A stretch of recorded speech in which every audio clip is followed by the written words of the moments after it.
అదే ఒక టైంలో అనిపించింది ఏంటి విడ అంటే మీ దగ్గర కూడా అన్నారు కదా, అపోనెంట్ గా ఉన్న వాళ్ళు రోహిణి కానీ గౌతమ్ కానీ వీళ్ళు ఒక టైంలో యష్మి కానీ ఎందుకు ఒక పాయింట్ కి ఆర్గ్యుమెంట్ చేస్తావు, నువ్వు వేరే వాళ్ళ పర్సన్ మాటను హరితేజ కూడా అన్నది మీ మాటే ఇదని. మరి ఇంతవరకు వచ్చారంటే వాళ్ళ తప్పు అంటారా మీరు కరెక్ట్ అంటారా, ఎంతవరకు కరెక్ట్? ఇప్పుడు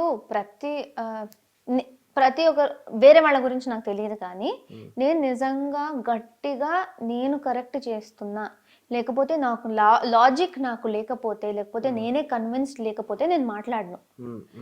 చాలా సిచ్యువేషన్స్లో ఇప్పుడు కూడా చెప్తాను, వాళ్ళు నేను ఎంత ఆర్గ్యూ చేస్తున్నా లేకపోతే ఊరికే మాట్లాడుతుంది అన్నా కొన్ని సిచ్యువేషన్స్లో నేనే కరెక్ట్ నాకు.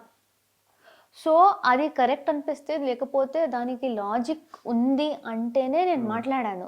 అది ఎదుటి వాళ్ళకి అర్థం అవుతే ఓకే, ఆమె కరెక్ట్గానే మాట్లాడుతుంది కదా అని అర్థం చేసుకుంటారు. వాళ్ళు అర్థం చేసుకోవాలని లేదు, ఊరికే నేనేం చెప్తున్నానో అది వినకుండా ఏదో మాట్లాడుతూనే ఉంది అనే సెన్స్లో తీసుకుంటే నేను ఎంత చెప్పినా మీకు అర్థం కాదు నా పాయింట్.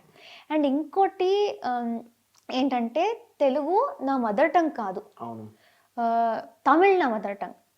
సో తెలుగు నాకు ఇప్పుడు కొంత ఫస్ట్ 5th స్టాండర్డ్ దాకా హైదరాబాద్లోనే ఉన్నా నేను.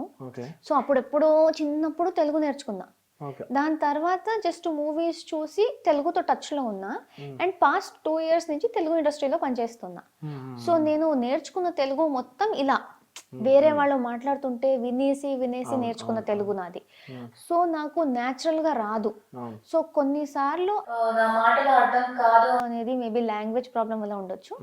ఇంకోటి చాలా పాయింట్స్లో నాకు లాజిక్ ఉంది, నేను రైట్గానే మాట్లాడాను, ఎవరికి అది అర్థం అవ్వాల్సిందో అది అర్థం అయింది.